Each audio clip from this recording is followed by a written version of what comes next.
श्रीमद्भागवत महापुराण प्रथम स्कंद अध्याय क्रमांक 19 परीक्षित का अनशन व्रत और सुखदेव जी का आगमन।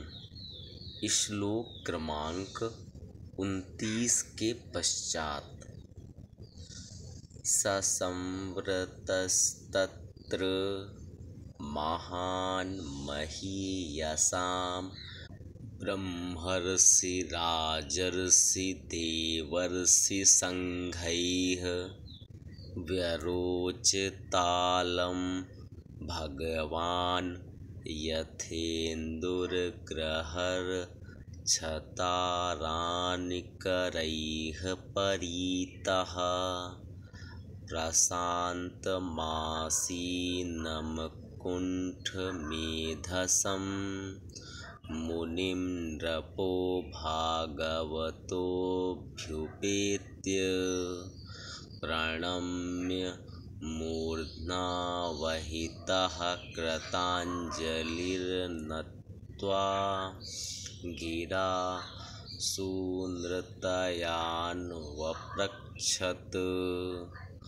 परीक्षिदुवाच अहो अद्य वयं ब्रह्मन् सत्सेव्याः क्षत्रबन्धवः कृपयातिथिरूपेण भवद्भिस्तीर्थकाः कृताः येषां संस्मरणात् पुंसां सद्यः शुध्यन्ति वैग्रहाः।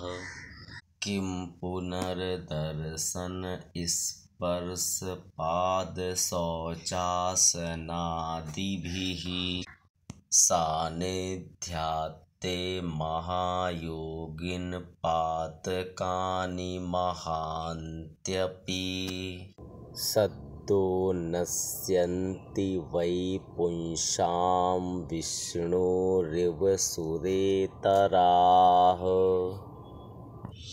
अपि मे भगवान् प्रीतः कृष्णः पाण्डुसुतप्रियः पैतृष्वसेयप्रीत्यर्थं तद्गोत्रस्यात् बान्धवः अन्यथा ते व्यक्तगतेर्दर्शनं नः कथं नृणाम् नितरां म्रियमाणानां संसिद्धस्य वनीयसः।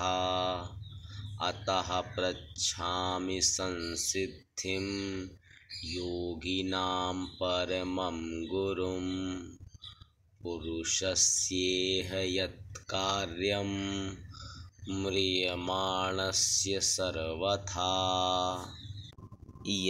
श्रोतव्यमथो जप्यं यत् कर्तव्यं नृभिः प्रभो स्मर्तव्यं भजनीयं वा ब्रूहि यत्त्वा विपर्ययम्। नूनं भगवतो ब्रह्मन् ग्रहेषु ग्रहमेधिनां न लक्ष्यते ह्यवस्थानमपि गोदोहनं क्वचित्।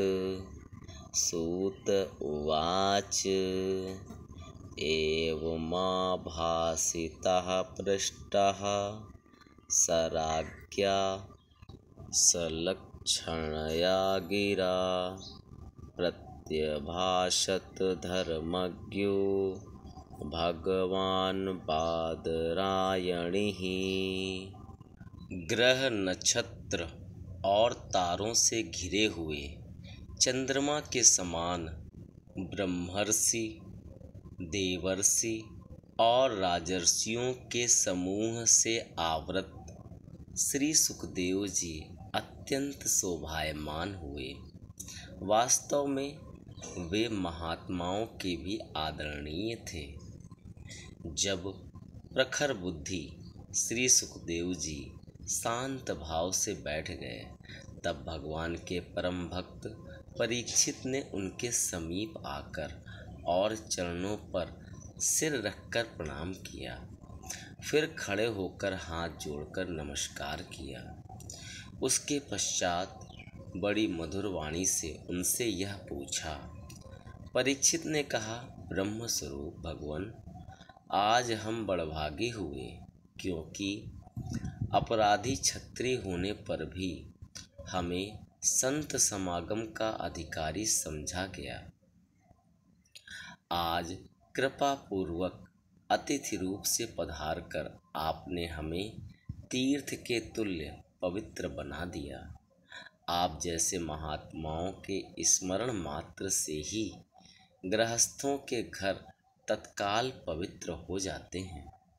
फिर दर्शन, स्पर्श, पाद प्रक्षालन और आसन दान आदि का सुअवसर मिलने पर तो कहना ही क्या है। महायोगिन, जैसे भगवान विष्णु के सामने दैत्य लोग नहीं ठहरते, वैसे ही आपकी सन्निधि से बड़े बड़े पाप भी तुरंत नष्ट हो जाते हैं। अवश्य ही पांडवों के सुहृद भगवान श्री कृष्ण मुझ पर अत्यंत प्रसन्न हैं। उन्होंने अपने फुफेरे भाइयों की प्रसन्नता के लिए उन्हीं के कुल में उत्पन्न हुए मेरे साथ भी अपनेपन का व्यवहार किया है। भगवान श्री कृष्ण की कृपा न होती तो आप सरीखे एकांत वनवासी अव्यक्त गति परम सिद्ध पुरुष स्वयं पधार कर इस मृत्यु के समय हम जैसे प्राकृत मनुष्यों को क्यों दर्शन देते।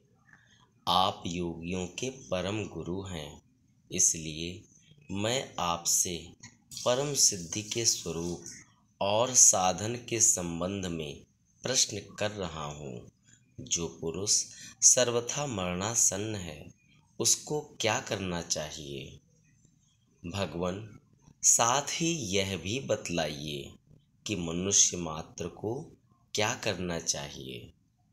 वे किसका श्रवण, किसका जप, किसका स्मरण और किसका भजन करें तथा किसका त्याग करें।